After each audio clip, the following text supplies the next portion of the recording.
Are you ready to walk down a path of enchantment?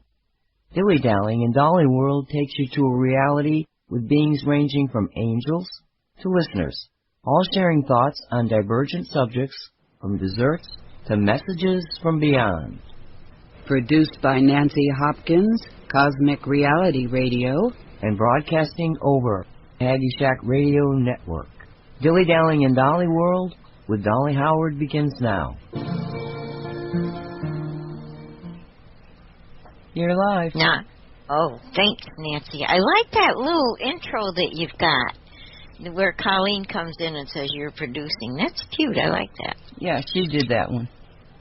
Oh, that's cool.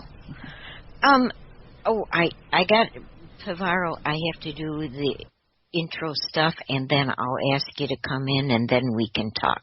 So if you'll just be patient a few more minutes. Good morning, good afternoon, good evening, everybody. This is, what is this show?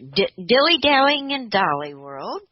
It is Saturday, April the 8th, 2017, and I have a guest on who I'm all excited about. Oh, darn it.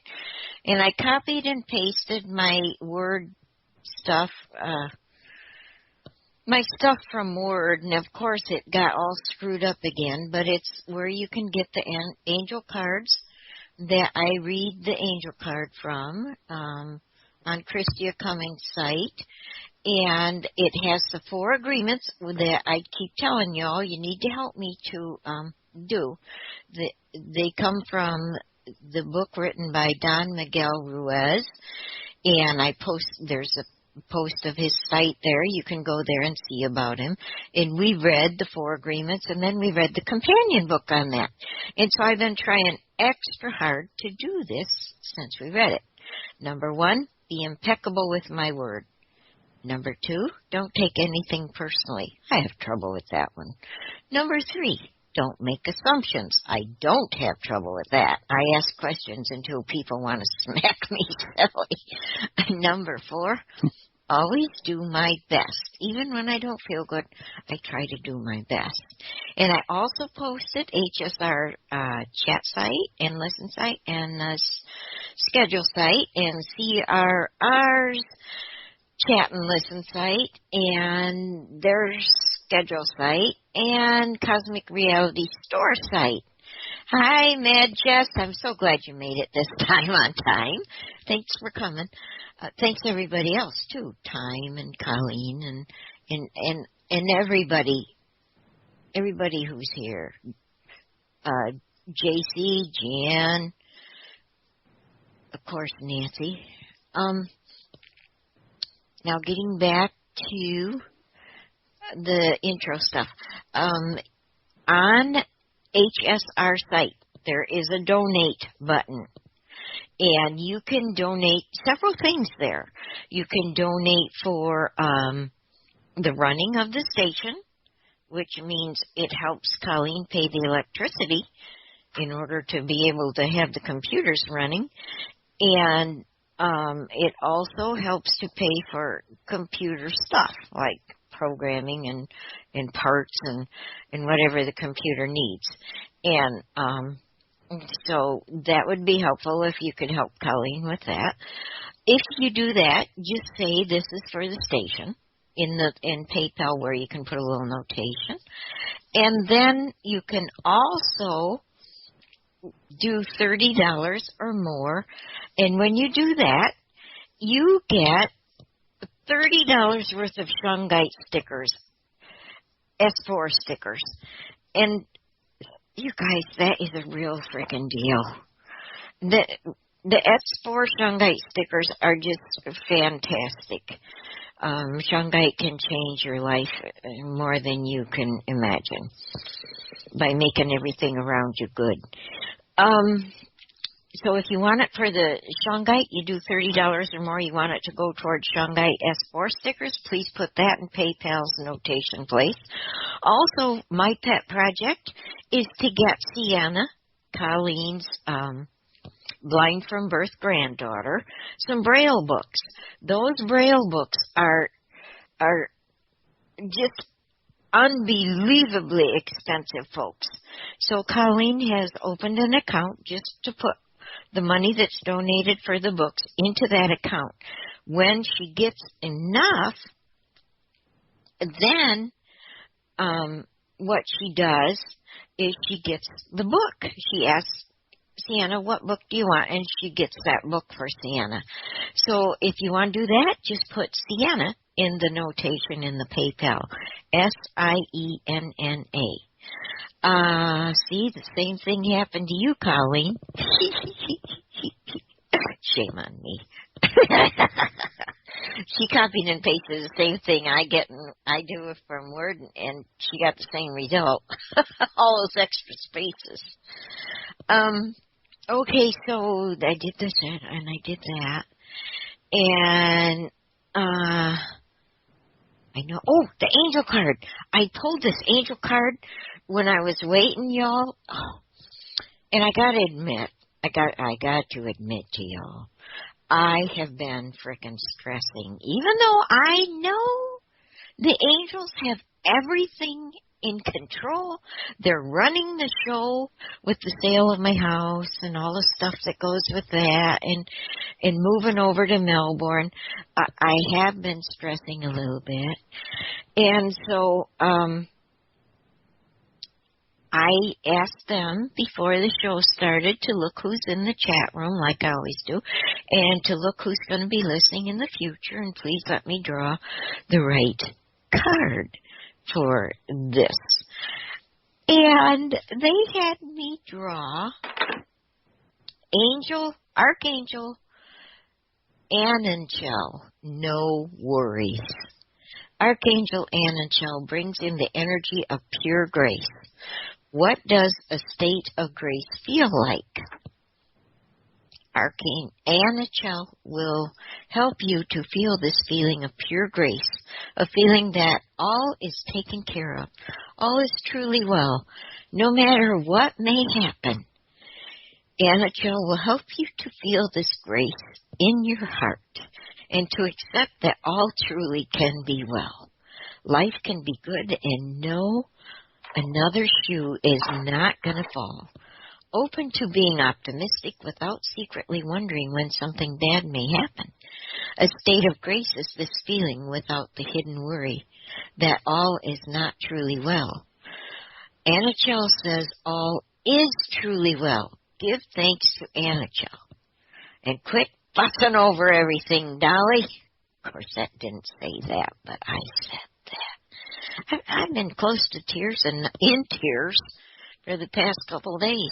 Okay, so I'm going to paste it in chat so y'all can read it at your leisure. There it is. And see, that one's copied and pasted pretty good compared to the other one. And it came from the same Word document. Okay, so I'll put my angel card aside. And today, the reason I've been talking fast is because we have a special guest. He is a monk, and I call him Pavaro because I can't say his last name. He'll have to say it for us. Yeah, I agree, Matt. Just it is a great card. Thank you. And we're just going to sit here and talk. So, Pavaro, would you mind telling them a little bit about your past? First, I should say hello.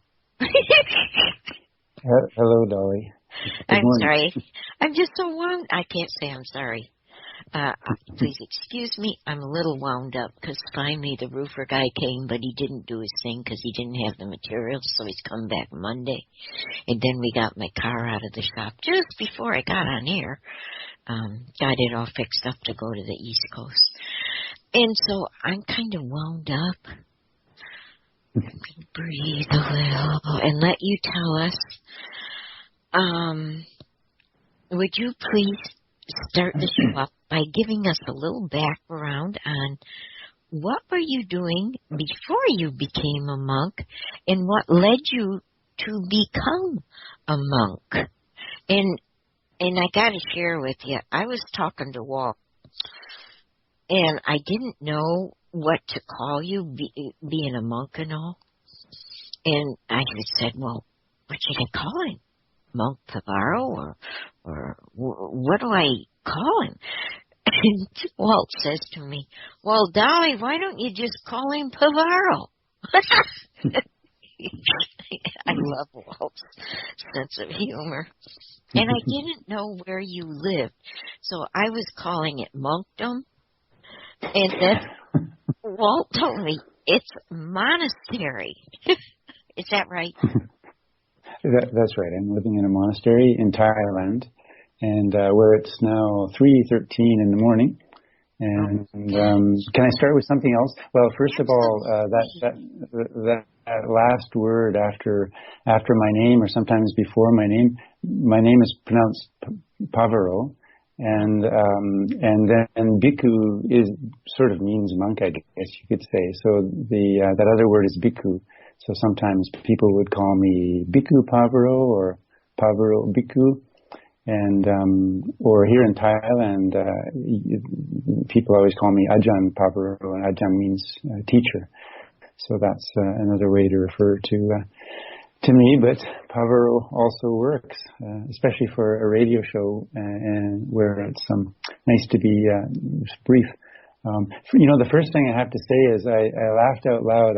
I would never have imagined, let alone, being on a Skype interview from across the world, from my little monk's hut.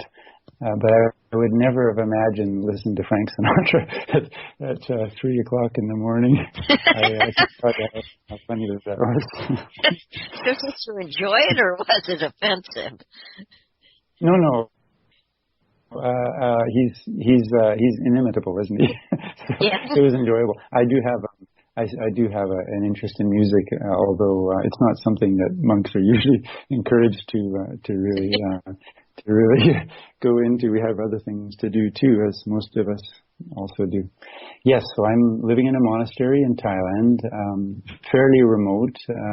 This part of Thailand is this province I'm in is I think the least populous of the provinces, and we have a very small village nearby, about 1.5 kilometers away, and that's where we do our alms. We collect our alms food every morning, so we walk down the hill, and these lovely people feed us very gladly. If we stopped going to this village on the daily alms round, they would be extremely worried and upset, and they'd come up and check on us and all the rest of it. So it's a very lovely relationship we have that we're all very grateful for.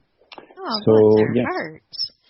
Indeed, yeah, every day, and they get blessing chants, and they have their little, they start their little children from the time they can sit in the grandfather or the mother or the aunts or the brother's arms and put a little rice in the bowl or whatever. So they learn very early, and yeah, it's just part of their day. It's a little bit hard to imagine until you actually experience it. And then we chant some blessings for them, for their well-being, and go on our way.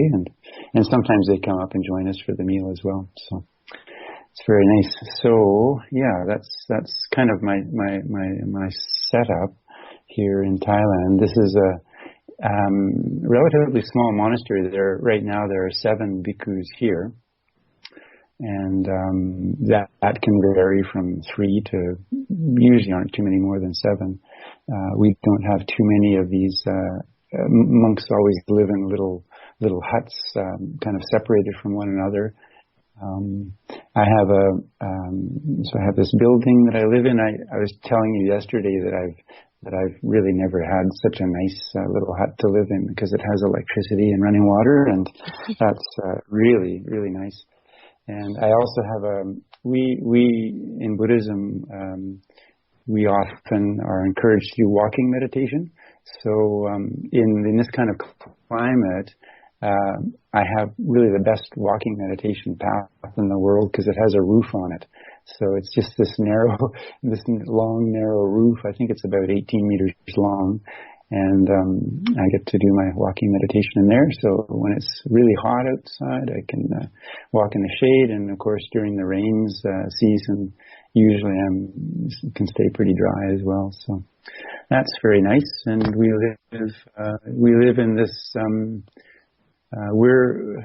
The monastery property, originally a small piece of land was donated, and then gradually supporters have purchased adjoining land. So now we have a nice chunk on the east side. We're bounded by kind of national forest land, and it slopes off very, very dramatically from us. So we're actually on a ridge. And then part of our land, the better part of our land, actually slopes down towards the village. This landscape in this area is very undulating, just every which way. The hills are going every which way, and so our buildings are mostly along this ridge. And what else? Lost my train of thought. I have to say, other than listening to Frank Sinatra in the morning, this will definitely be my first radio interview in the early hours in the morning. I mean, I'm not unused to being awake this early, but I don't conduct long conversations here. So I'm drinking a cup of coffee. I actually even brought a little piece of chocolate in to kind of get my blood sugar up. Ooh, chocolate, yeah. Chocolate's good. We like chocolate here. Okay, very good. So hopefully you'll remind me if I'm starting to nod on you or starting to become very vague, I guess. Okay. Well, I really appreciate you getting up at wee or early hours in the morning to do this. I forgot to tell the people how you came in contact with us. He listened to the archives, which I need to stress to Nancy and Colleen, it's really important for us to try to figure out archives for people, because he's missing the archives, and so are some other people who have talked to me. So we don't have archives figured out yet because they've been working so much on trying to figure out the station. So bear with us. They're working on it. There's no way in the world I could help them. But Nancy and Colleen have the smarts for that, and they just haven't had the time to do that part. We're trying to get everything else situated. So anyway. Maybe your roofer can help, Dolly. You see how reliable he is. Nancy, you can pipe in any time, honey. Just talk when you want to talk. Okay, I just want to say that right now we're using YouTube as the archives. If you go over to Cosmic Reality, if you just put it into YouTube, you'll get the station, and you can see the shows that I'm producing. And if you go to Haggy Shack, put Haggy Shack Radio in there, you'll find Haggy's station, and you can hear the YouTubes. There are ways of changing a YouTube into an MP3. So if and I'll get that information up so that you can see it. We want to get to the archives, but it can become costly. So we have to look at a few things. But thank you very much. Thank you for telling us that. So when he was listening to the archives, to our shows,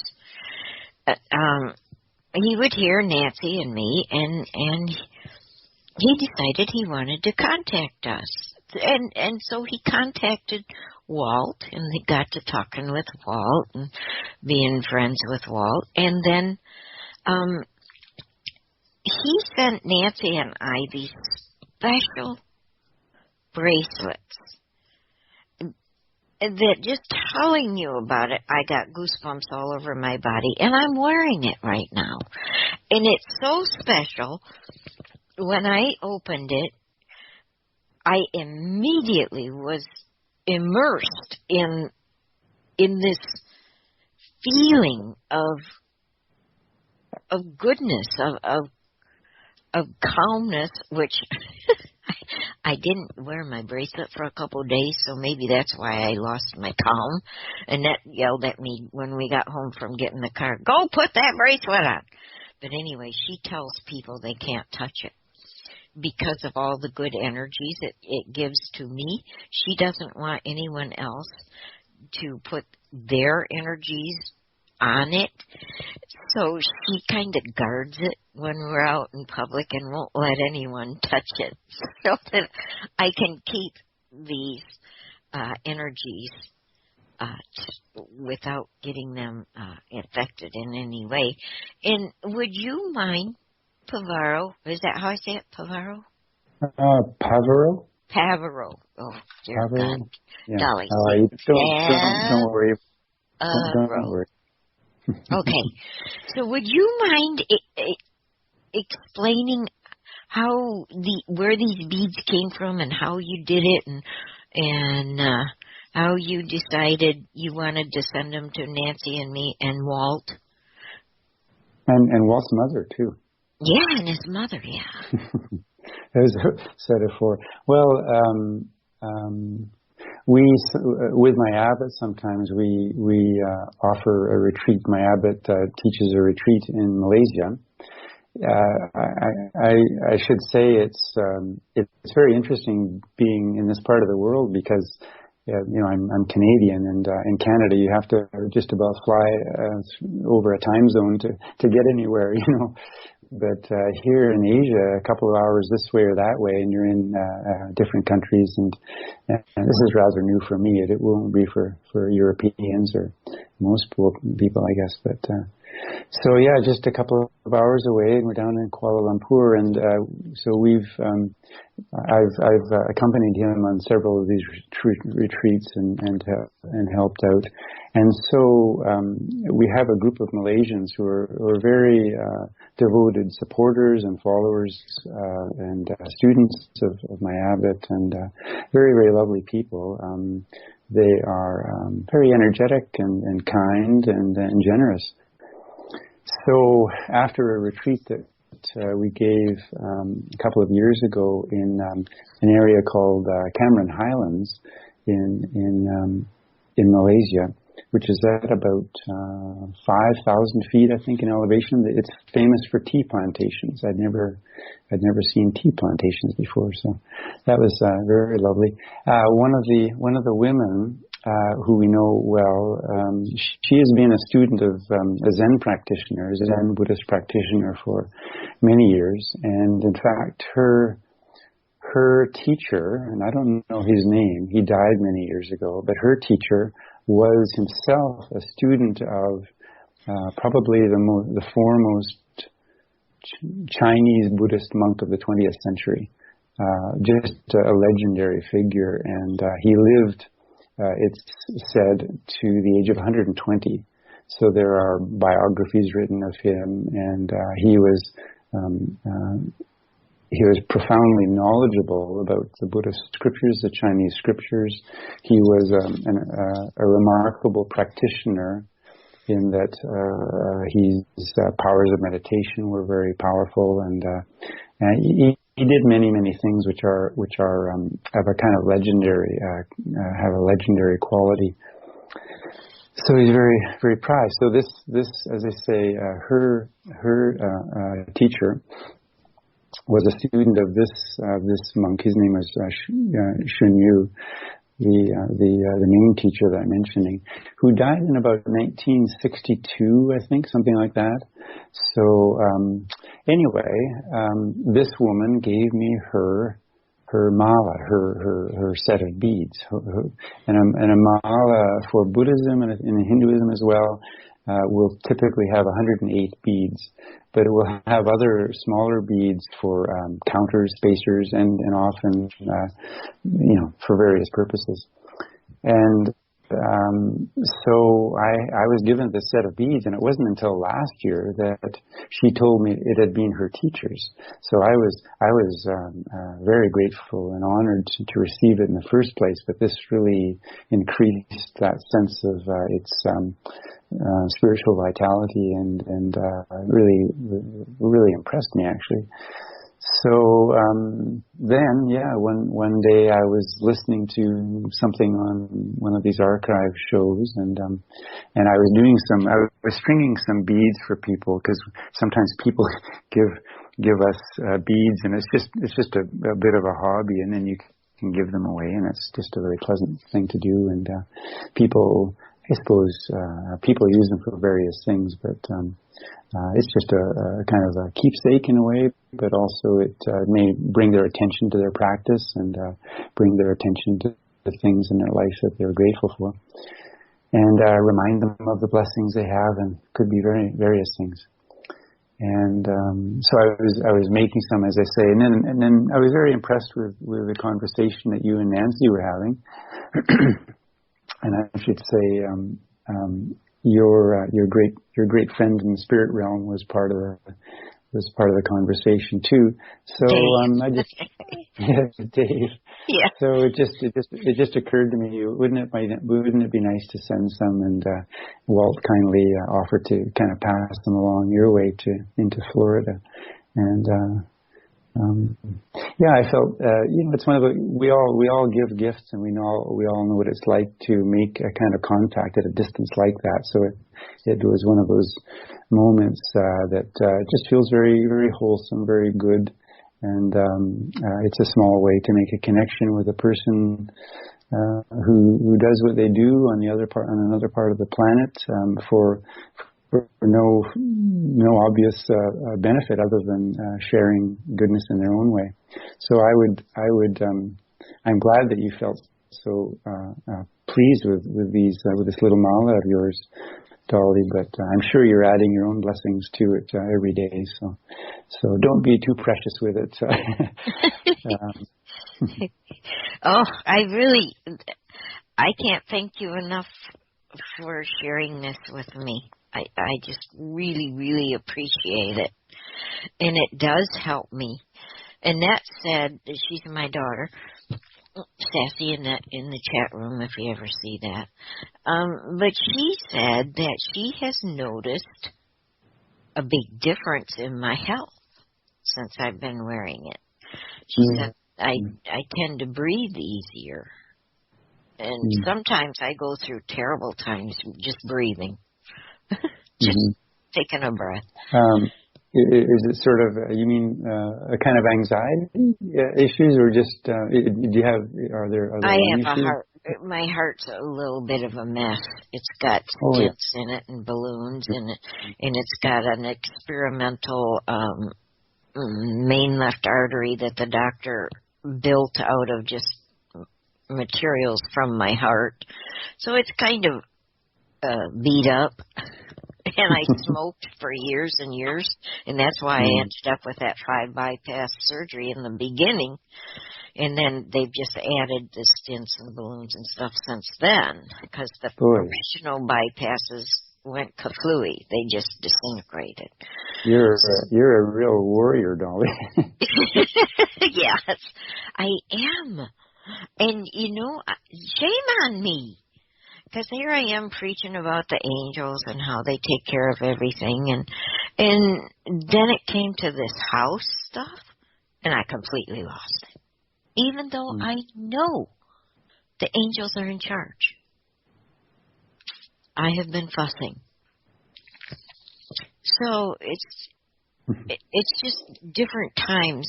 Yes, stress adds to my breathing problems, but then sometimes I'm not under stress. I'm just sitting there minding my own business, and all of a sudden, bam, I can't breathe. And I got the chest pains. So the poor little heart's trying to keep up with me, trying to keep me going. I got to quit fighting it. Yeah. But anyway, he's noticed this improvement in my health since I've been wearing it. Oh, she says, it's a very large difference. Her bad days are much fewer now than they were. That's what she says. So she says, thank you. That's great. Yeah. And I'd like to thank you for... I was saying, I'd like to thank you for the one you sent me. I don't wear it all the time, but I wear it every time I do a radio show. That's sweet. I'm really happy to hear how beautifully you both responded to them. It's just very gratifying. Yeah, thank you for that. Do you mind if I ask you because this has just it was so fascinating. When you did contact us, we began to email back and forth. And the area that you are located is the place where the Southeast Asia War is really finalized in that very area. And you were saying that your group was going to build a stupa. Can you please do one thing for me? Just explain a stupa, because in the promo that I did, I put 3 different stupas, because we see them all the time as, people, but I had no clue as to what they were about, and I would appreciate you just explaining to us what these buildings are and what they mean. Yeah, sure. They can be various shapes. Some of them are kind of, what would you say, a hemisphere. In those are the ancient Indian ones, and then they can be in Thailand kind of long, rather tall and what would you say, angular constructions. You see them all over Southeast Asia. They memorialize blessings. In one sense, they're one of the architectural forms that represents Buddhism in the world. But for Buddhists in these cultures, they have a special importance and meaning, because when stupas are being built, they typically will there'll be various ceremonies to house blessings in them. There'll be maybe blessed amulets put inside. There will be sometimes ashes or the remains of saintly individuals that are interred in them. Great monks, for instance, in the one that we're building, we now have a couple of very senior, highly revered teaching monks who have agreed to come at specific times to bring blessings. In Thailand, maybe this won't sound so unfamiliar or odd to your listeners, but in Thailand, it's understood that some individuals have gifts, rather like what I guess people have heard Dolly speak of in her own experience and with others perhaps, but have gifts that they've cultivated through, in our context, many lifetimes perhaps, when they can make contact with beings of all sorts. You would say angels and archangels, I guess, and we call them devas, but there are many levels of devas. Deva in Sanskrit means a kind of a radiant one, so it just kind of is a category of benign being. And so devas and bodhisattva, this is a kind of great Buddhist being who has dedicated him or herself to gaining full awakening, and it's understood that this takes thousands of lifetimes to accomplish. So, in any case, some of these individuals that I've mentioned can make contact with such individuals and request blessings be brought and kind of housed, situated, embedded, or absorbed into the stupa that is being constructed. As I say, there are these other remains, little amulets and little objects that are understood to have sacred power. So by the time a stupa, and I'll also maybe use the word chedi because this is the most common way to refer to them in Thailand. As a chedi is being built over time, and quite often it'll take years to construct. Gradually, it's just absorbing powerful blessings of various sorts. And Thais, and I know this is the case in Burma and elsewhere in Southeast Asia in our general tradition, They'll come and watch it being built. We've just recently had some work projects. I was out there a couple of days ago. I've been sewing a large robe for myself, and with the help of another monk. And so I was alternating between sewing an extremely fine fabric. It's an Indian muslin. And then going out and lifting these big lava bricks. They're cut from lava, actually, so red lava bricks. So in the hot sun. So we had an interesting couple of days of doing that sort of thing. So yeah, these things take ages to build sometimes, and people will come and lay a few rows of bricks, or in our case, we were just moving them from a big truck to where they could be readily utilized for the actual construction process. And we've got rebar going in, and the engineer is offering some advice on various things, and it's quite a process. Yes, this was part of this is a kind of war-torn area. Not that the Vietnam War itself took place right here, not in Thailand, but I think, Nancy, you know a great deal more about the history of the Vietnam War than I do, but in our case, I think as part of the consequence of that war and the upheaval of the war, that war time, there was a communist insurgency in Thailand, and there was a long-standing war fought, kind of a civil war being fought, I gather, from the early 70s until the early 80s. It may have been over about 15 years, maybe it was from the late 60s. Anyway, in various parts of the country. And because of for various things, but partly I think because this geographical area is so complex, at one time it would have been heavy forest here. Apparently this guerrilla war, with the against the national forces here, it as the guerrillas were being beaten back here and there, it kind of consolidated into this area. And so the worst and the last of the fighting apparently took place right here. I mean, maybe I'm guessing, but maybe in an area of just 10 or 20 square miles. So there were government installations sending artillery into or ordnance into villages and trying to root out the communists. And we're told that there were days when literally bodies of villagers of whomever were just brought out to the roadside each day, and trucks would come through and load the bodies into the truck. So just terrible suffering on all sides, and we're told probably tens of thousands of people actually in this area of whatever, maybe I'm going to say 100 square miles.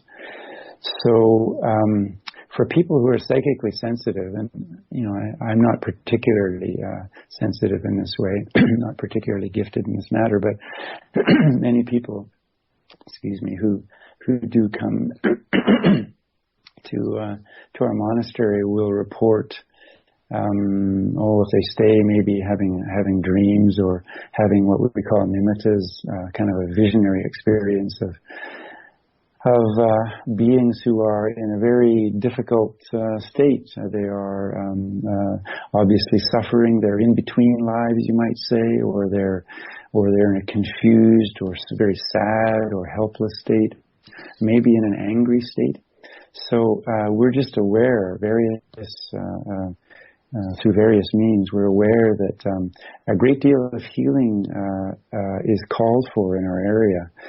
So in addition to a stupa or a chedi being of tremendous service, actually, as a symbol of inspiration, of the faith, of practice, of the best that human beings can accomplish in any lifetime. In addition to it doing this kind of thing in the world, we feel strongly that it also can address in a very powerful way the needs of beings who desperately are seeking to move on to some sort of healthy rebirth.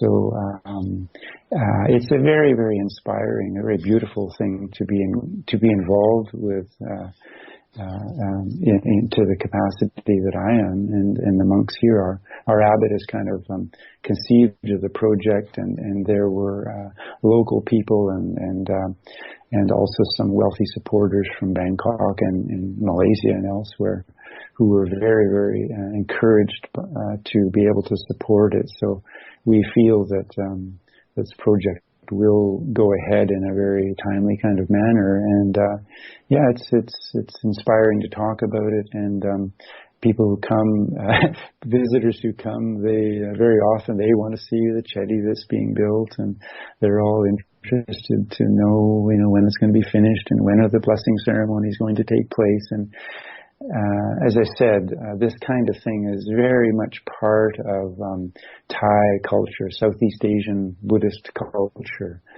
So it's a known quantity. People know what they do, know what they represent, what they do, what they are. So there's a lot of inspiration that is generated. And I think, as I mentioned in an email, it's I kind of conceive it as a kind of lighthouse. It'll always be on. Once it's actually built and there, and doing what it does, it will be a beacon to lay people, to monks and nuns, to people of all sorts, and also to in the spiritual realms too, to beings that we don't see. It will be a beacon of goodness, of spiritual aspiration and inspiration, and it's a source of gratitude for me to be part of a project and endeavor of this kind of quality that I think could bring benefit to our area and in a sense to the world for many generations and perhaps many centuries. So I hope that kind of fills in some details for you. Absolutely, I so appreciate that. It's I'm just excited for the project because we know how energy, makes the difference. So thank you. Thank the monks there and the people that are supporting it. Very awesome. Mm-hmm. Thank you. And thank you for the bracelet. Well, you're very welcome for the bracelet. And I mean, part of the reason I listened to some of your shows is I was interested in the qualities of shungite too. So as I said to you in a couple of emails, I'm really looking forward to putting some shungite into what we've done as this thing is being built, and it really is in foundational stages right now. There are some kind of cavities that things will be placed into, and one central cavity that is in the middle of the whole thing. It actually touches right down to the earth itself. So the earth itself will house and contain and be able to reverberate with the blessings that are put in the form of amulets. And I'll certainly, if I can, put some shungite in there. So thank you for that. I hope you get it. I mean, it's on its way. What can I tell you? It's out of my hands. Yeah. Nancy has sent shungite to people before, and it never gets to them. No, that's not true. I've sent out thousands of packages. I thought you said that sometimes there was only one. No, there was only one other time that it actually did not get to the person that I gifted it to. Certain customers, there's two in particular, seem to have lost their shungite, but we just replaced it. But no, I gifted somebody and they didn't seem to get it, and then I found out that they did, but they gave it away.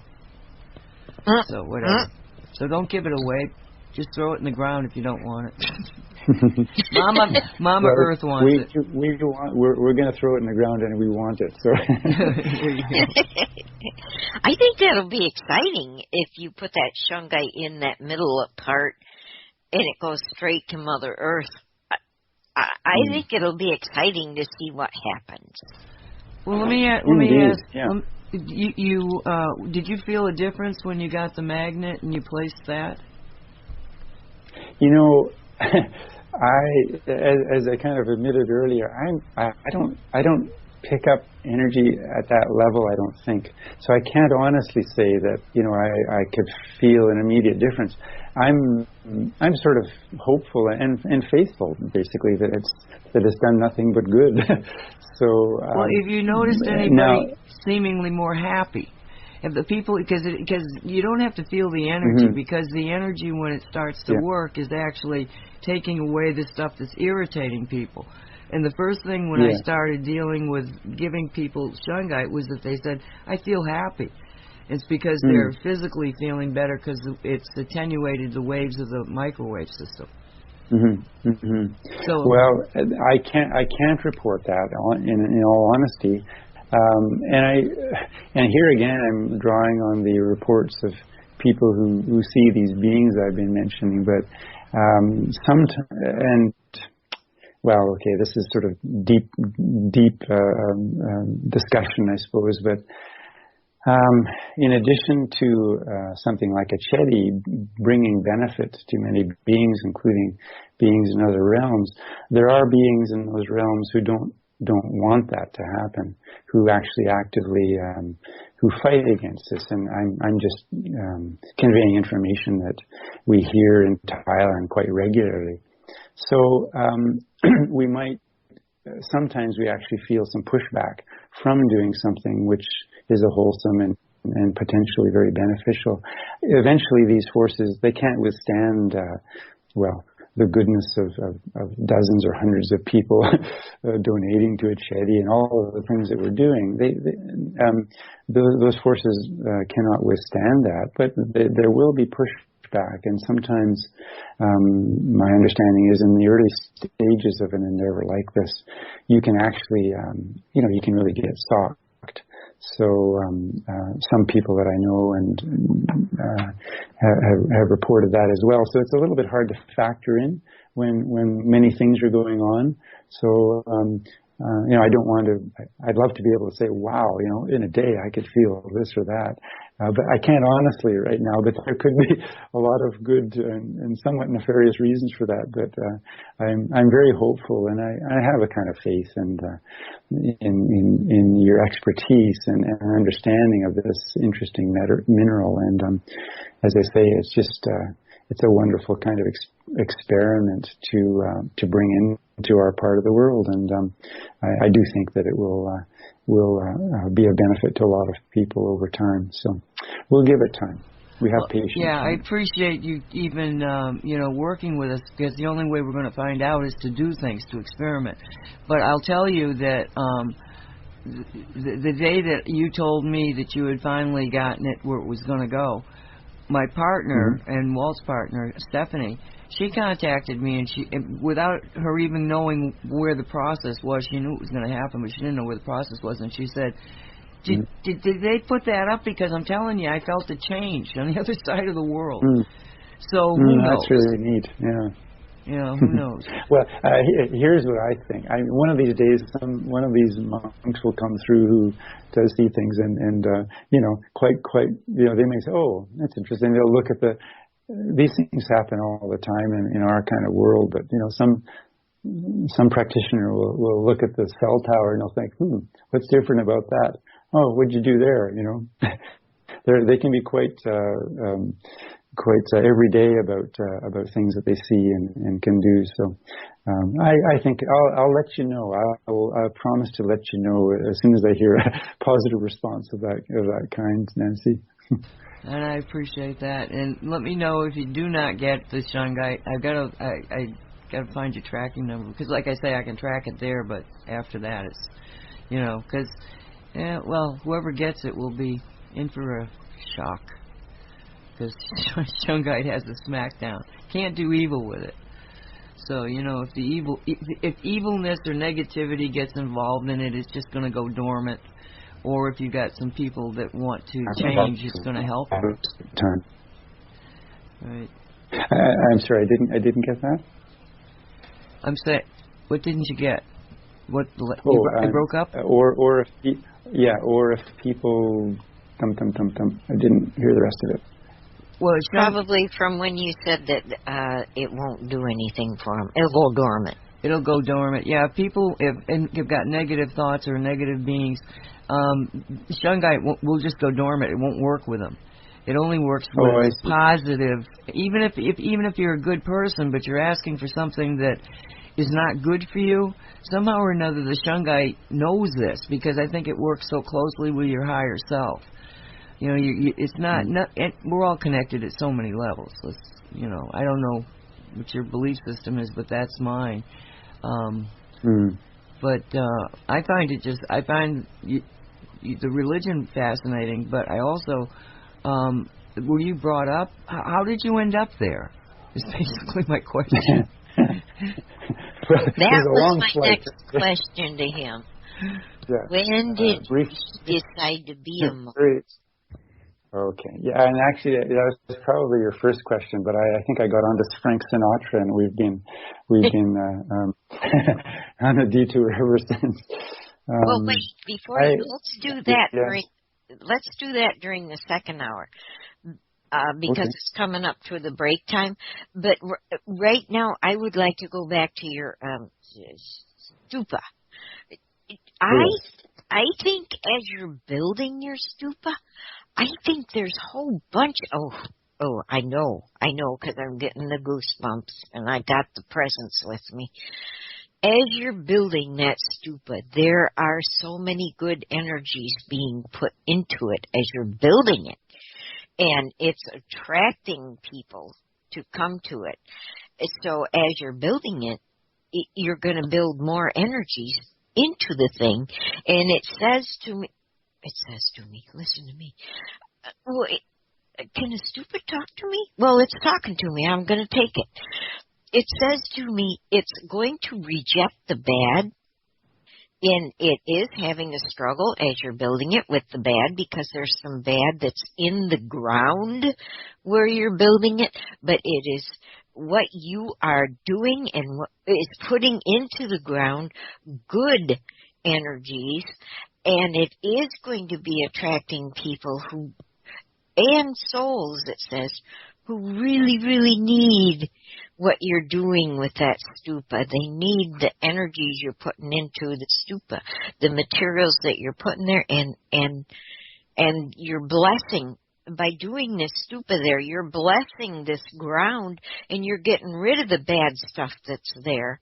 And something wants me to tell you thank you, and please share this with your monk friends. It is really appreciated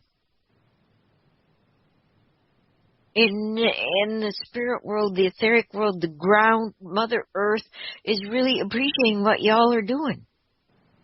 Mm-hmm. Well, thank you very much for that confirmation. It's very consonant with our understanding of what is occurring, and without divulging sources, you might say one monk that I know some time ago had a vision of maybe tens of thousands of ghosts who were beings who were kind of stuck, and they were sort of like coming out of the earth. Yes, that's what I'm seeing.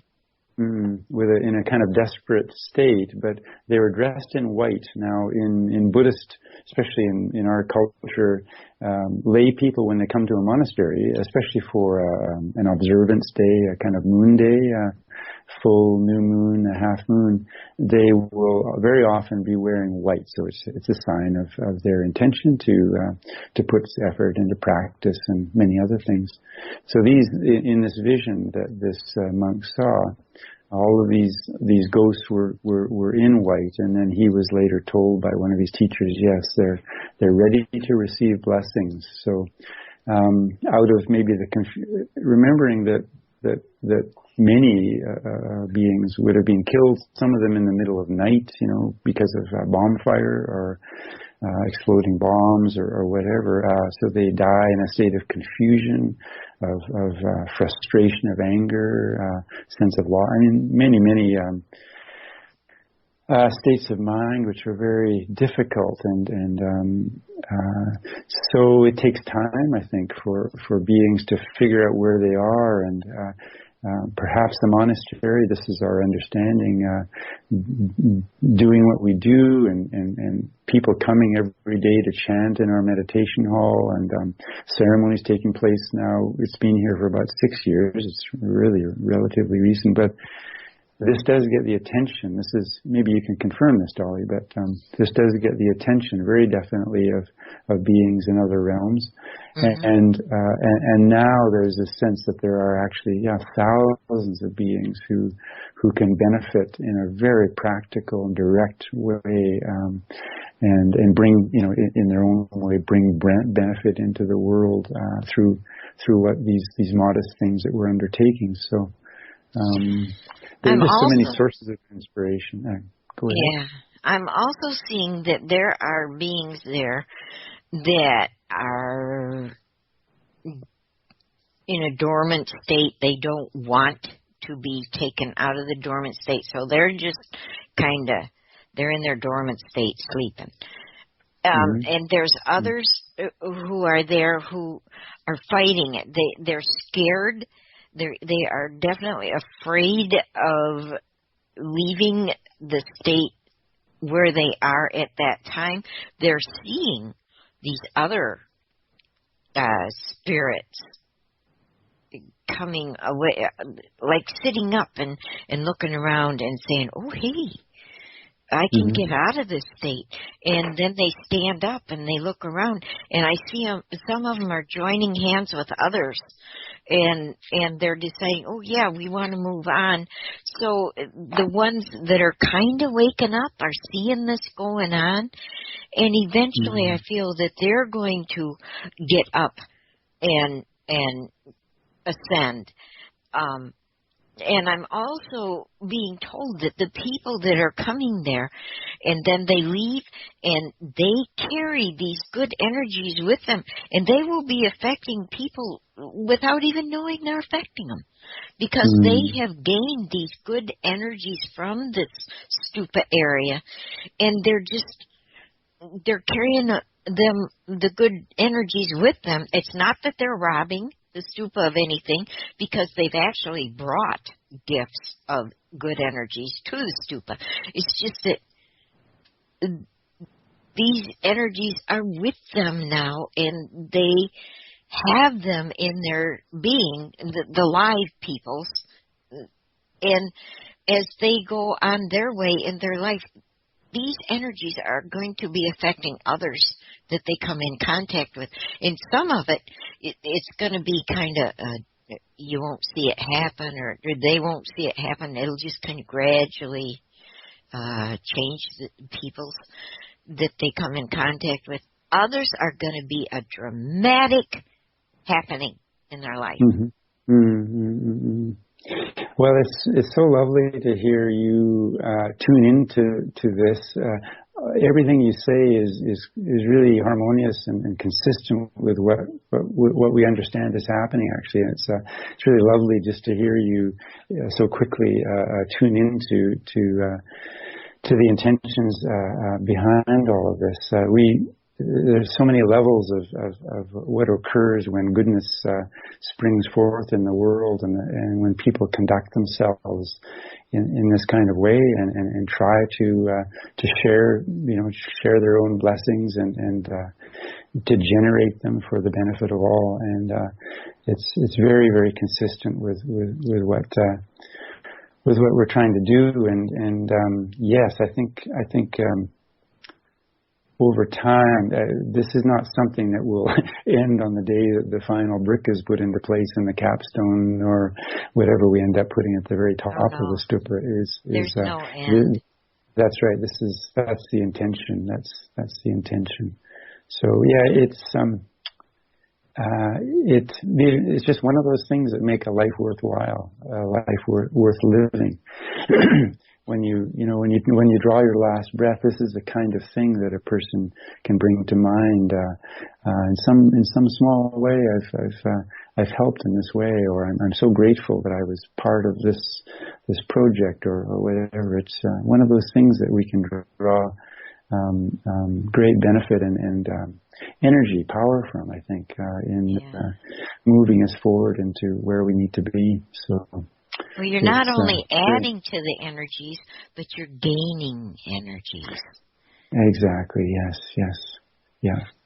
And because, I felt I had to say that to you. I was told I had to say these words to you. So that's why I said, we'll talk about the other part in the second hour. I have learned to listen. That's good. I'm glad you've learned to listen. That's these are practices. They take energy, they take attention, mindfulness, devotion. They deserve and require many aspects of our character, and it's such a good thing to nurture these dimensions of our experience, because as you say, when we're involved in them, when we give our energy to them, we gain so much from it. Not always so tangible, but it's the way people become wiser and more compassionate, I think, is by giving energy. Sometimes to very difficult things. You become engaged in a difficult struggle, maybe. Some of these things aren't easy to undertake, but we feel so much better for having attempted and done as much as we could. So okay. On that note, we're a little past break time. You will stay for the second hour, right? Yeah, I'm happy. I'm gonna make another cup of coffee. Good. I was gonna suggest that. We're so enjoying you speaking with us. So you make your coffee and I'll go potty and other people, listeners, please hurry. Do your things, what you need to do, and come back for the second hour. You want to take us out for break, Nancy? And we are back. Welcome back, everybody. We are talking with a monk, Paveru, and it's been very interesting thus far. And you're back, right? Yes, I am. Okay, so now we would like to hear what happened. What did you do prior to becoming a monk? What made your desire to become a monk, and how did that occur? If you want to share it, if you don't want to share it, that's fine. No, I'm happy to put together some kind of story. You know how it is when we reflect on our lives. Every time the story is a little different. But I'm Canadian. I was born in British Columbia, really close, basically right on the U.S. border in BC, in a small town, so there's no, and I'm in my early 60s, so I guess it goes without saying that there are no Buddhist influences in a small town in British Columbia in the 1950s and 60s. But I from a young age, I had interest in spiritual matters, and I can still remember the first time I smelled curry. So I was in Vancouver with my mother walking down the street. So you get these little glimmers of course, curry is very much an Indian dish or seasoning for dishes. And I remember too being maybe 16 and being in a boutique when boutiques were just becoming, at least in my world, something that was sort of fashionable, and being in this boutique with things from all over the world and almost being mesmerized actually by a set of a mala, like a set of beads. And these beads actually were called Bodhi beads. And beads like the ones I saw and actually bought, this is about 1969 maybe, just like those you can still buy them on the street in Bodh Gaya in northeastern India, where I've now been 6 times, I guess. And so I suppose there are little things in one's past that you can point to, which just are indicators for a Buddhist, since we very much see the life in terms of rebirth, and having been here before many times under various conditions, living as men or women, or sometimes in the Buddhist tradition, we might have been living as animals. So the cosmology in Buddhism is quite vast and open in this respect, and so it's easy enough then for one like me to make sense of a few of these experiences and just see, well, there are intimations of past life, even though I had no and have no direct experience or memories of past lives myself, but for someone like me, it's very easy then to see these as intimations of past experience. And I started meditating a bit when I was 15, I guess. And TM was the rage, and the Beatles had gone to India, and all that kind of stuff, and sitar, and those sorts of influences, and I guess they made their way into my unconscious in their own way. And then I was a young family man. I had 2 sons, and was actually ironically was working for the post office in Canada. So I have old experience with postal services. But I started going to university, and the first course I took was an introduction to Eastern religion. This is in 1980, and within weeks of the course starting, we started to study Buddhism. Now, I was very interested in Indian philosophy and religion as a young person, but for whatever reason, I'd never looked into Buddhism at all. I looked into yoga and various schools of thought, I guess, to some very modest degree. I'd read the autobiography of a yogi a few times, probably a couple of times, 2 or 3 times by then. Very interesting stories of miracles and psychic phenomena, and a spiritual journey that this author, Paramahansa Yogananda, great Hindu teacher, wrote. This basically a classic, I think, of spiritual literature in the 20th century. So these were definitely impulses that were throbbing through my life from a fairly early age.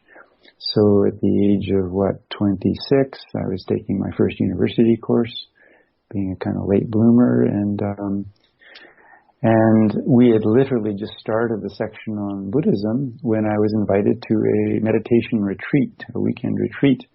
The idea of going to retreat was very intriguing to me. The person who invited me said that the teacher was quite special. And I was drawn to the whole notion of this kind of an immersion into meditation over a long period, many hours at a time.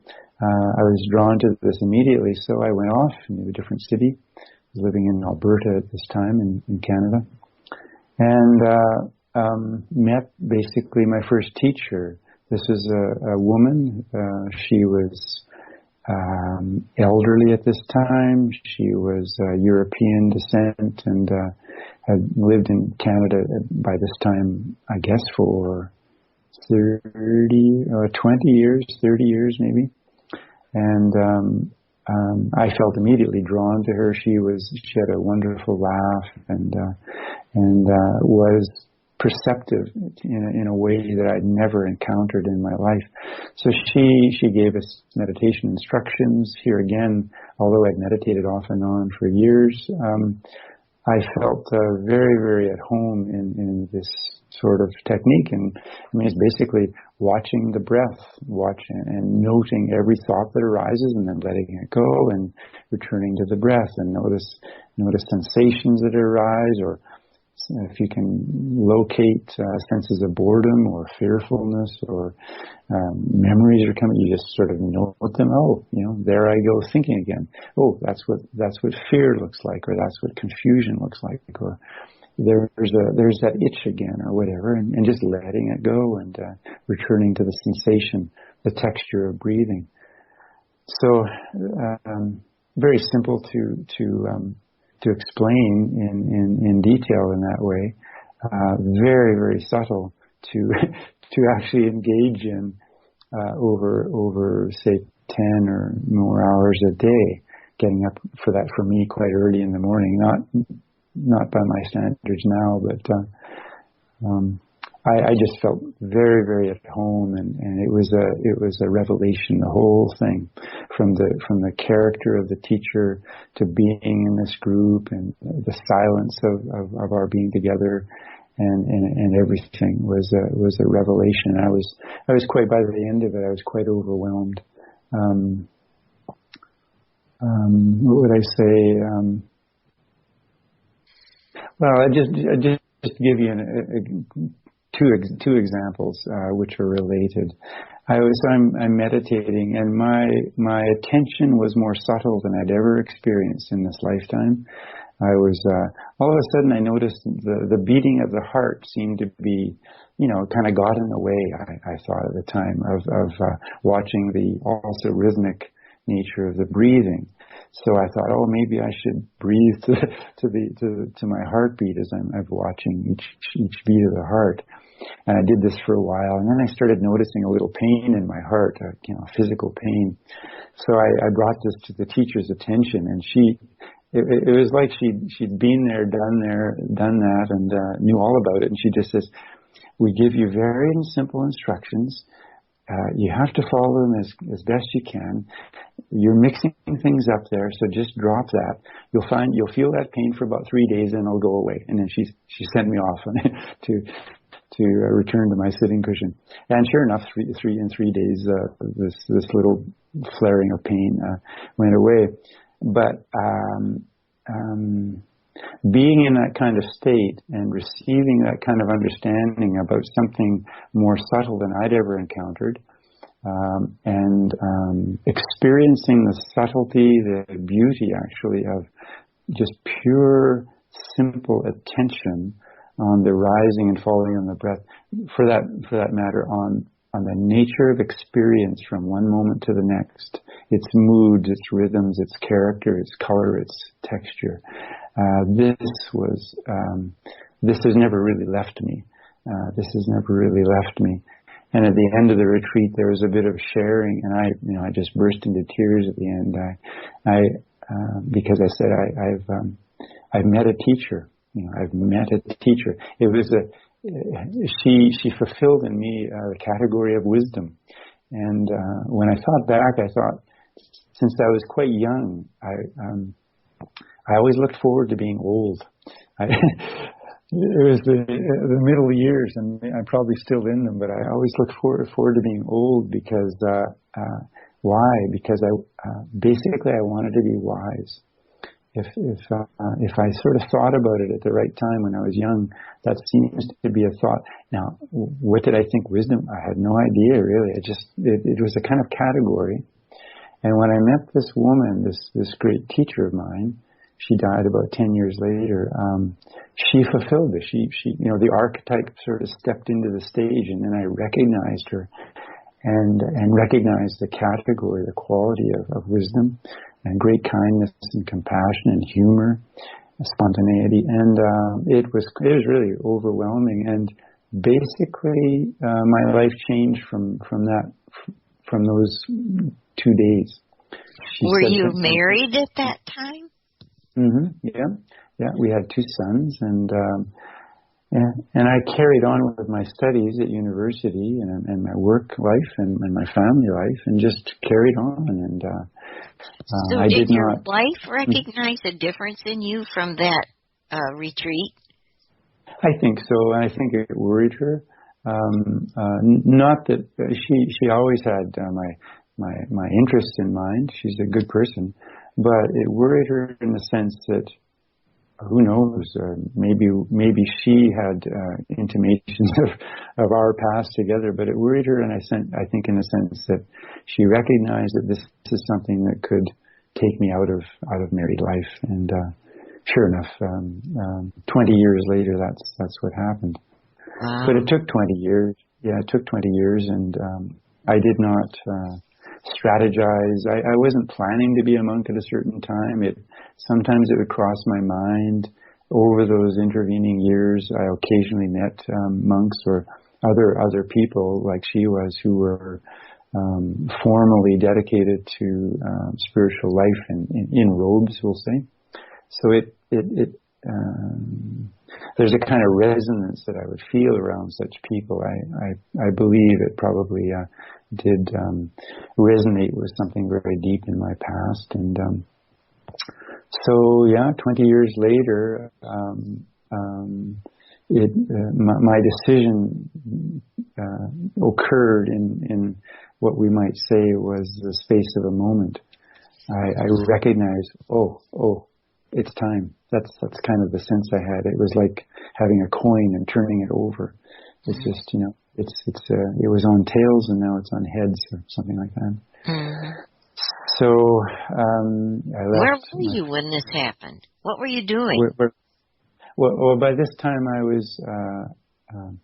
So I mean, I could never figure out really how to make a living. I making money or this is not something that came easily to me. I didn't thrive on the business world, for instance. But so it turned out I was pretty good at doing things at university. So I kept doing things at university and ended up teaching in a department of religious studies, actually, in university. I had a position there for about 10, 12 years, and so that was my job until I decided to become a monk. And I was 47 at this time, and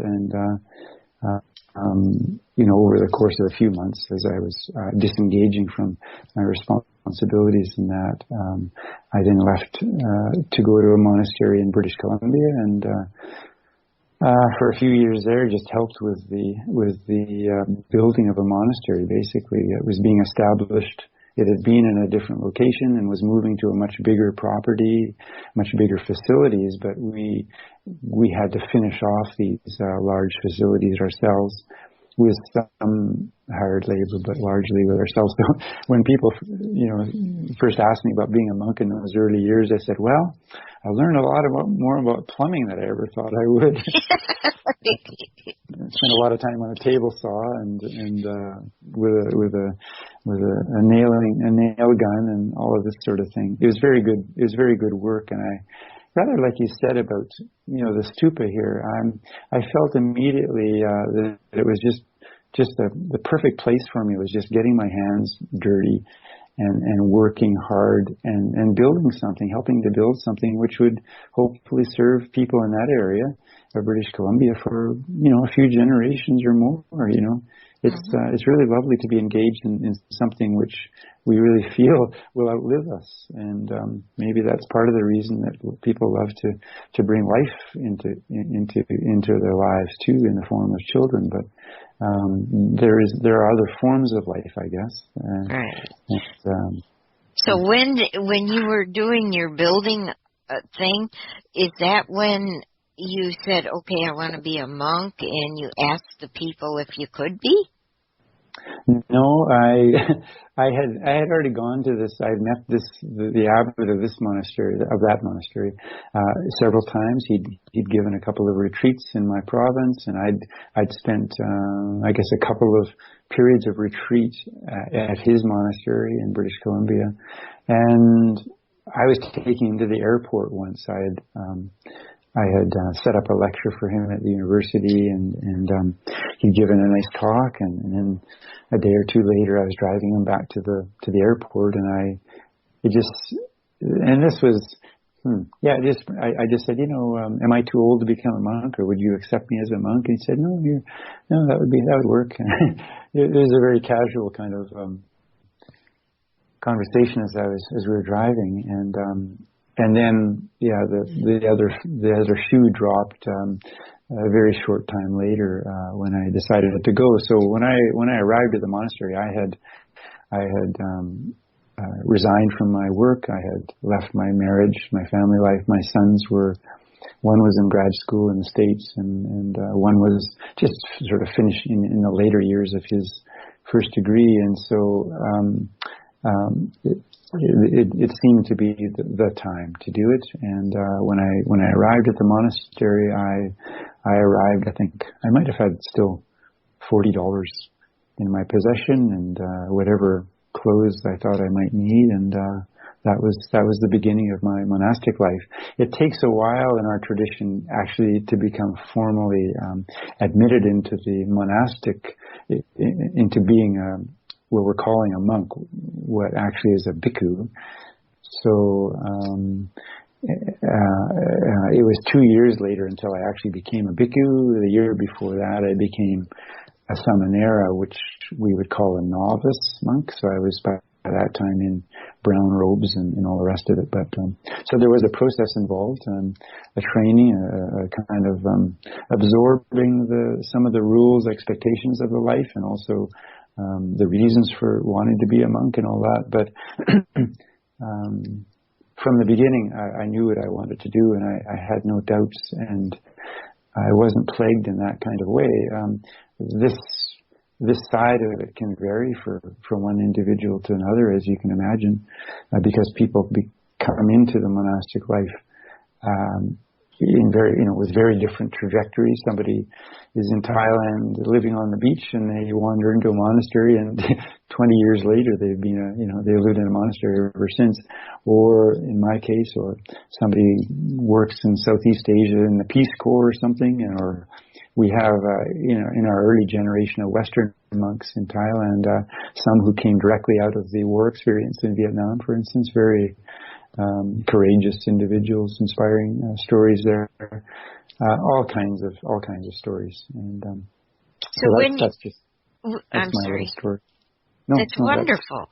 Thank you for sharing this with us. So when you were novice monk, did you have to do like scrubbing of floors and cleaning of walls and toilets? Did you have to do stuff like that? What do you do when you're a novice? Well, I still do stuff like that, though. Oh, do you? For sure. That's for art. So do I. We're great toilet cleaners. Well, I don't do that so much anymore, but I do it because Annette hired a cleaning lady. Okay, very good. That's what good daughters are for, to arrange that sort of thing. But tell me what's the difference between novice and what you are now?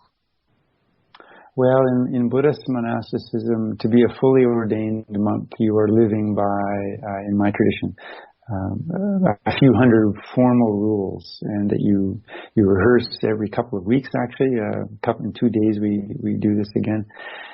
So there are precepts of various stages of importance, or I should say severity, or for instance, there's a difference between killing a human being and forgetting to wear your robes in the right way. I mean, literally the rules can vary in their tenor to that degree. So being a monk, one of the things that being a monk involves in a formal way is undertaking and living very scrupulously by, for me, 227 rules. Oh my gosh. Yeah, but I mean, many of them are, some of them really are common sense, not to kill a living creature. For instance, maybe most people maybe swat mosquitoes. We don't, but still, we roll over on ants, or we brush them off and they end up dying or something like that. But that is, they aren't that difficult to conceive of or follow. And some of them, you would say, are very, very specific to being a Buddhist monk. And they have to do with mindfulness. It just keeps alive a quality of attention. So I may not personally feel that, rolling my robe in a particular way is going to ensure me a better rebirth or wisdom, we'll say, at the end of my life. But Yeah. but I observe it because it's one of the rules, and it's an agreement I've made, and I do feel that it's an honor and privilege to be a monk, and so I'm happy to just be a sincere and conscientious monk as I can be. So I follow these rules. Now, as a novice, then, you don't have so many rules. You're kind of getting into the stream of things and observing a lesser number of rules. But they begin with the serious ones: not killing living creatures, not stealing, and things of this kind. And also include things like not sort of indulging in sleep, sort of living or sleeping on a high and luxurious bed is the way our texts put it. So it's trying to ensure that monks keep a simpler standard. As a rule, now, as soon as I say that, I think many of the villagers that live 1.5 kilometers from us have much simpler accommodations than I do. They, for instance, they wouldn't have the means to sit and Skype with lovely people in Florida because they don't have a computer. Yeah, I've been given a computer, and I'm aware that. In an interesting kind of way, sometimes monks can become recipients of things which many of the people who admire and support and respect us really could never afford. So you have to kind of hold that lightly too, and respectfully, I think. So. Yeah, there are many dimensions to this. Being a foreign monk, they call us pra farang. So pra is one of the words for monk in Thai. Farang is the word for, usually we say that means a foreigner. So being a pra farang, you people notice you. They are inspired because they know you've come from these wealthy cultures in the West, and you come all the way into Thailand, and you live on sticky rice and whatever people give you, and they find that very inspiring. And therefore, sometimes you're the recipient of even more attention than many Thai monks are. So, to mature as a monk, I think, in this tradition, you have to be witty. You have to have your wits about you as to many dimensions of things, and try not to let things go to your head. It would be one of the things you have to try to do. Do you get to interact with the villagers? Are you allowed to talk with them, or do you have to be silent? No, we see them every day, and during the day sometimes, and many of them will come up. Will come up for evening meditation and chanting each night. We know them very well. I wish I could talk more with them. My problem is, and I work on this, but in fits and starts, and it hasn't been very successful yet. But my problem is I don't speak Thai, other than it's the weather's nice today, isn't it? Or how are you today? Or are you well? Or are you full? Or did you get enough to eat? Or very simple things like this, speaking about the weather. But part of the reason that I guess I haven't learned more Thai is that my abbot is Australian, and he speaks very good Thai, and he speaks just fine English, and so he communicates.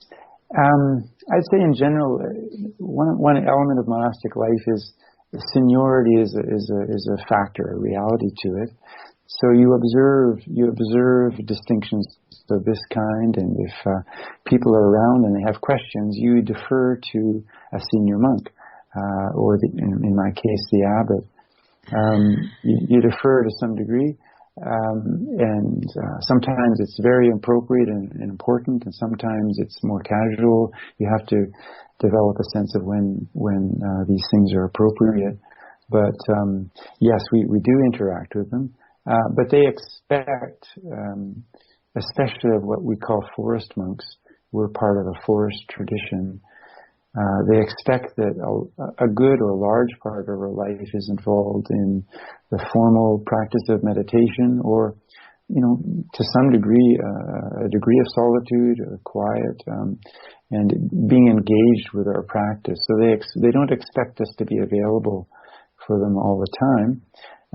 Some monks live in village or city monasteries, and they are more scholarly maybe, or they are known and expected to be more available for house blessings and baby, coming to welcome new family members and being more engaged in that way. We do some of this, funerals and that, but we're a little bit more removed, and we are in an area that's not particularly populous, so we aren't sort of inundated with requests and demands of various sorts. So this is part of the reason that we are in a very rural location as we are. So do you have like weekly sermons that the people come to? Well, usually in Buddhism, things go around the lunar cycle. So there are, on the full and half moon, new moons, there are kind of important occasions in the evenings when people can come up to the monastery, and there's chanting and meditation. Actually, this occurs almost every day of the year as well. Many or even most monasteries also have morning meditations, quite often very early in the morning. Lay people wouldn't tend to come to that unless they're maybe staying in or around a monastery for that purpose. But people, if a senior monk or a teaching monk or whatever, one of the monks is a particular friend of some people, I mean, they'll seek that person out as a mentor. They'll seek, someone will die, and they'll ask about, what to do, or they'll come for advice or blessings, or in a devoted Buddhist culture, they just see value in being around monks, supporting monks, being friendly with monks. As we said earlier, I mean, things rub off on us as human beings when people of some goodness come into contact with us. We feel that there's benefit. Just as I would go and see a senior teacher and ask his advice, the lay people will do the same. And sometimes they'll do a little of that with me as well. So we have a very lovely relationship of that kind.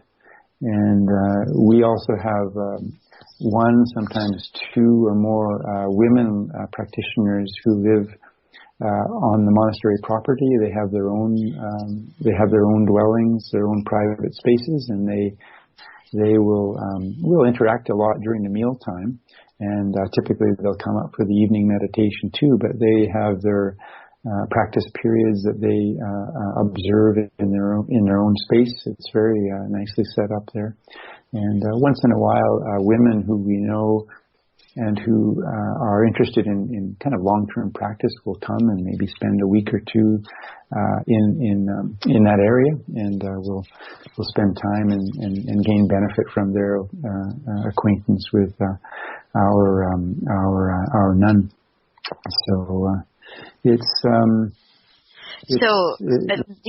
say they're practitioners. What does that mean? Does that mean they're women monks, or what does that mean? There are the woman we have. There are in Thailand what they call mechi.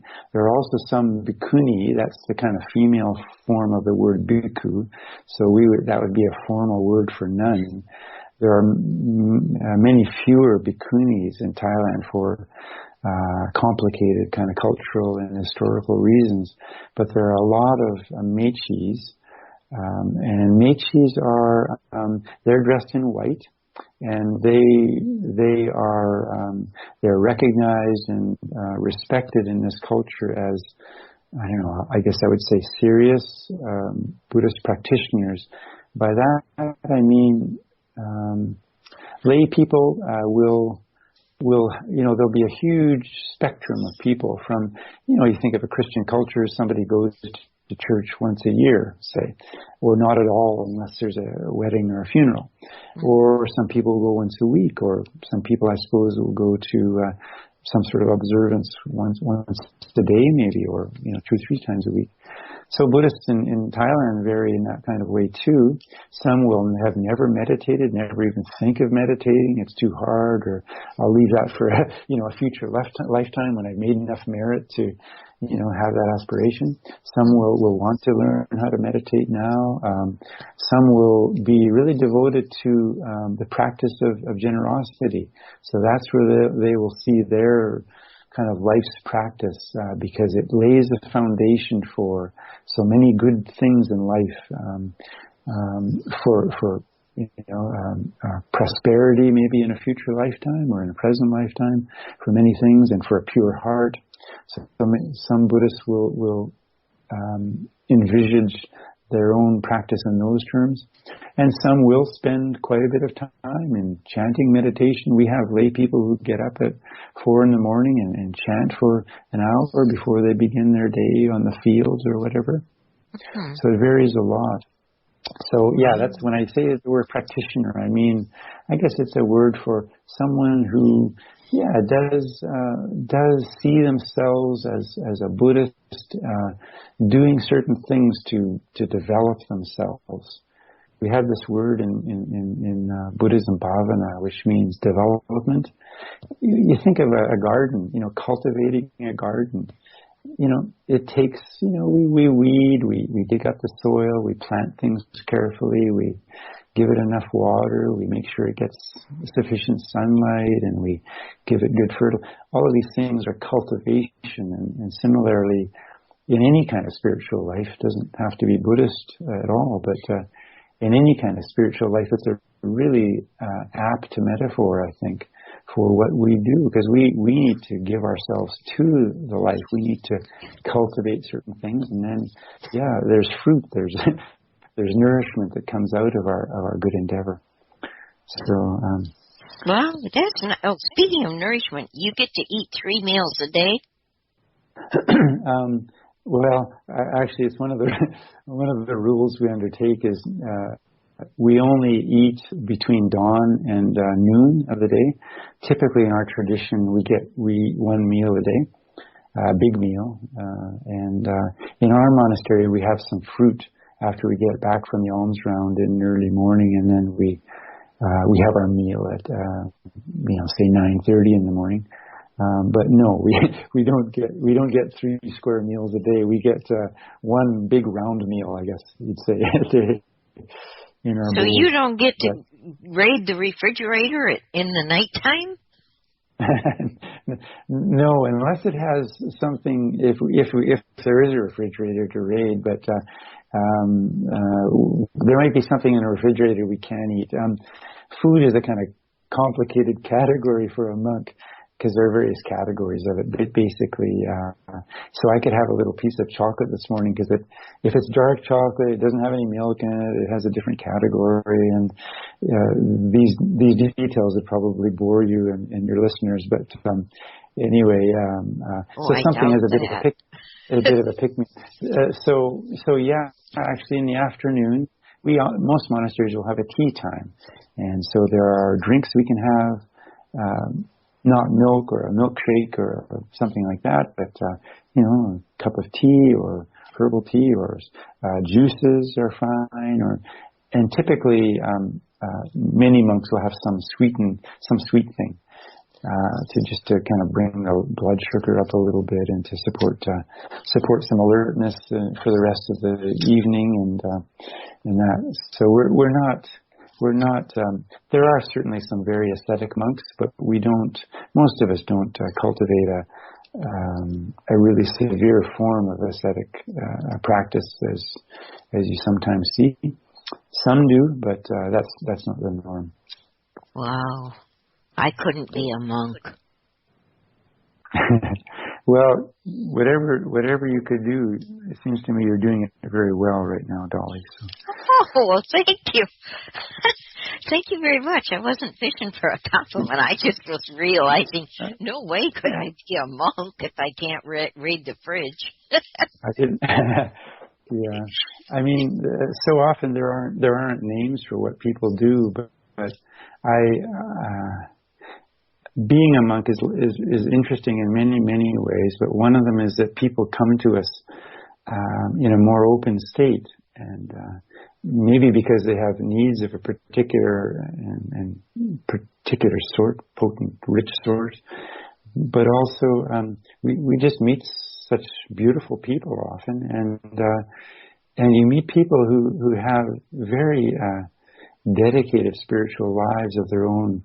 They have been searching, and also in some ways, in their own ways, finding truths in their lives, sometimes for years, even decades. And we don't have names for them. We call them practitioners, right? Or Buddhists, or Christians, or goddess worshippers, or various things. But we recognize spiritual value and spiritual goodness when we see it. I think I've always felt that saints recognize one another, for example. They could have different names, be wearing different clothing and so forth, but if they all came together, and several of them came together in the same room, they would recognize each other very, very quickly. They would recognize each other's worth and value and merit and goodness, and to whatever degree, I think many of us have that experience with one another too. So I get to be called a monk or a bhikkhu, and so it's an easy category. It's misunderstood maybe, and here in Thailand it's very well understood. And I even have a separate form of clothing that I'm wearing, and I'm recognizable and all that. But I also remind myself regularly that you don't have to be wearing monks' or nuns' robes to be a good person of great merit and value in human life. So true. That's why I said what I did. Oh, I've so enjoyed everything you've been sharing with us. It's just been a blessing. And I just drew a card, because I draw a card toward the end of the show. I want to share this. Every time I draw an angel card, it just amazes me, and I don't know why I get amazed every time. But this is Archangel Amarusha, Gifts from Heaven. And that's what I consider you right now. Archangel Amarusha brings great blessings and great tidings of joy and abundance. Amarusha says, "Dear one, I shower you this day with pure blessings from above. May you be blessed in all you do and say this day. May your path before you be blessed as you move forward on your journey. See this beautiful, sparkly energy swirling around you, and see this energy flowing into your energy field. Take a moment and feel the blessing. Give thanks to Amarusha for this blessing and the other blessings that are on the way. Thank you, Archangel Amarusha." And see, this just, you have blessed us. You are a gift from heaven for us today, and the angels are confirming it. It's very sweet. I'll receive those blessings from your angel card too. That's very, very lovely. Thank you. Absolutely. That's absolutely, yes. Pavaro, I have thoroughly enjoyed this, and I want to ask Nancy. Nancy, do you have anything you want to ask him or comment on to him, or? Well, we do have 8 minutes left. So yes, that's why I'm asking you now. And I want to get as much time in with this guy as we can, because he's really fascinating. I know you only got 8 minutes, but maybe this is a challenge. Can you kind of give us an overview of Buddhism, I guess it would be? 8 minutes. I've been given tougher questions, but it would be that kind of question. But I have a minute and a half. Buddhism is, like Christianity, is a founded religion. So you look to a founder, and this is the Buddha, Gautama Buddha. He's understood to be one of many Buddhas, but to be the Buddha of our aeon, you might say. Buddhas are understood to arise in the world only very, very irregularly. And history, in our sense, is exploded, I guess, in the Buddhist. Indians in general look to the cosmos and into time and in this in very, very expansive ways.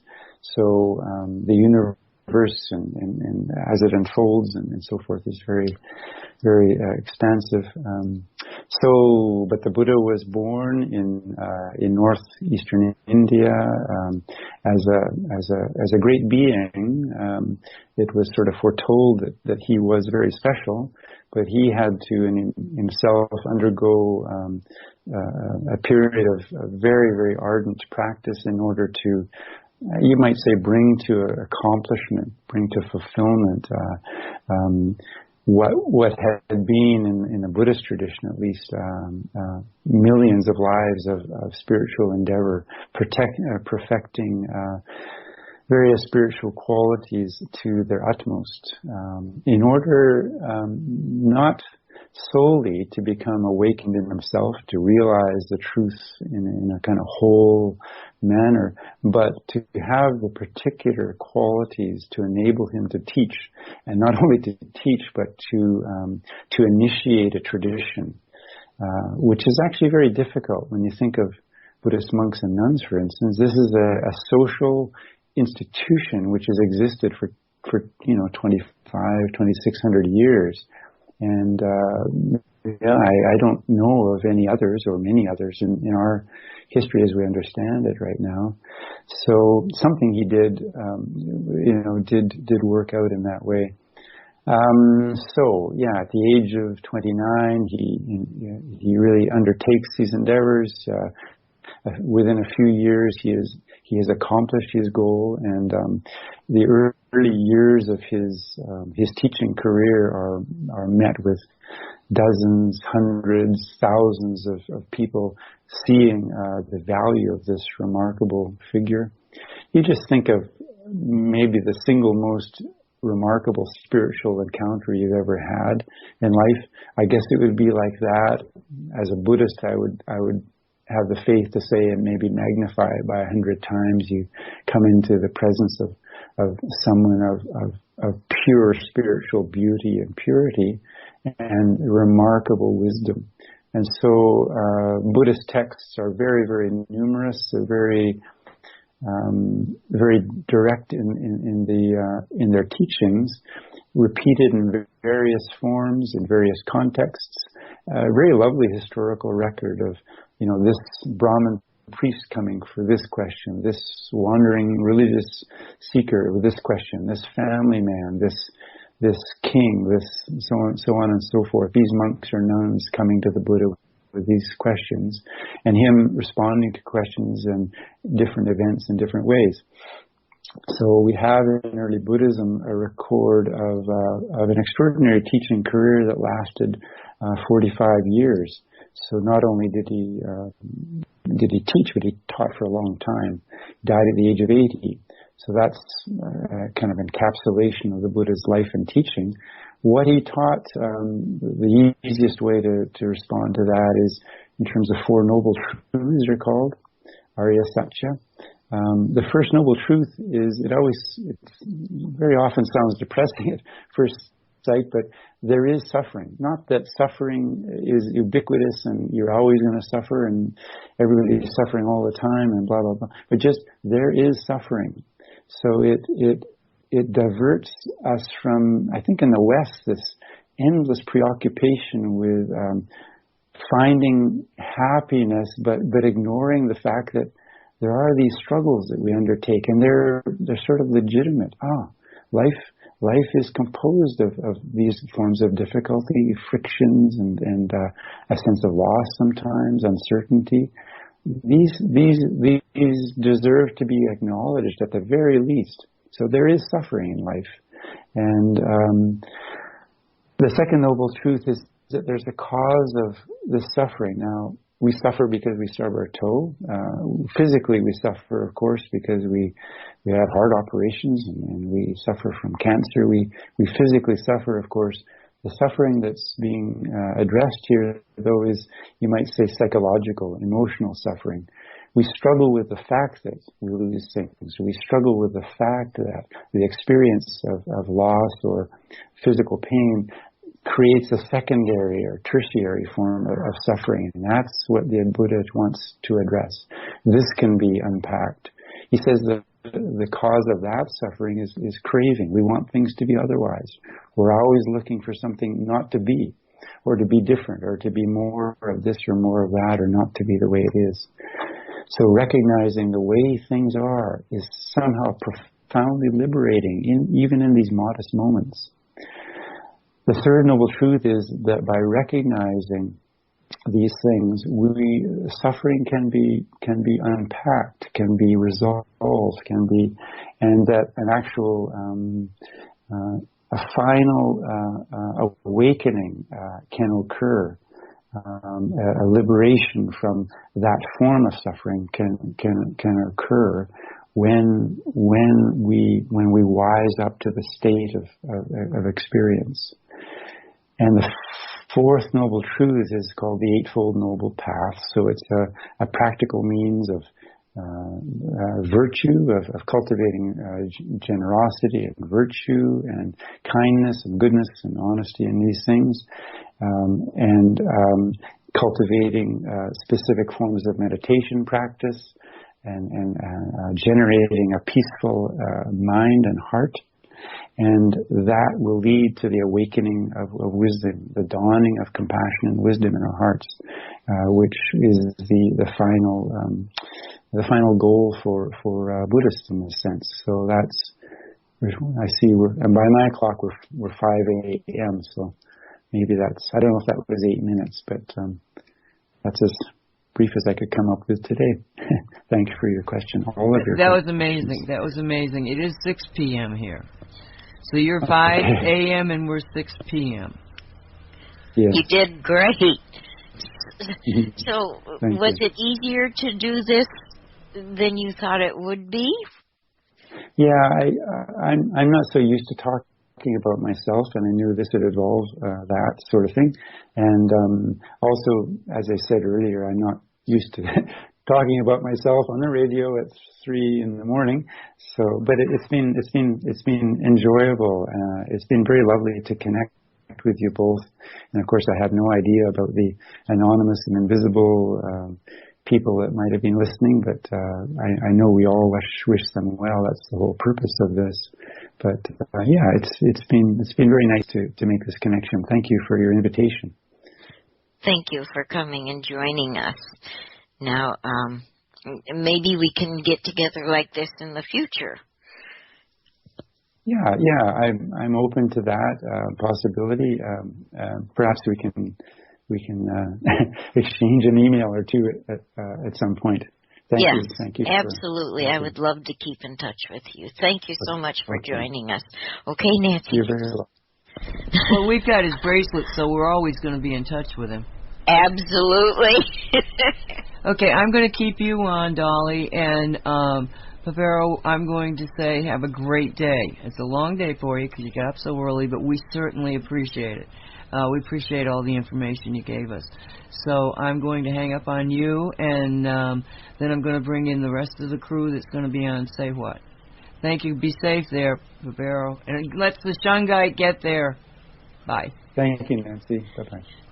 Bye-bye. Thank you. Dilly-dallying in Dolly World with Dolly Howard, broadcasting over Aggie Shack Radio Network.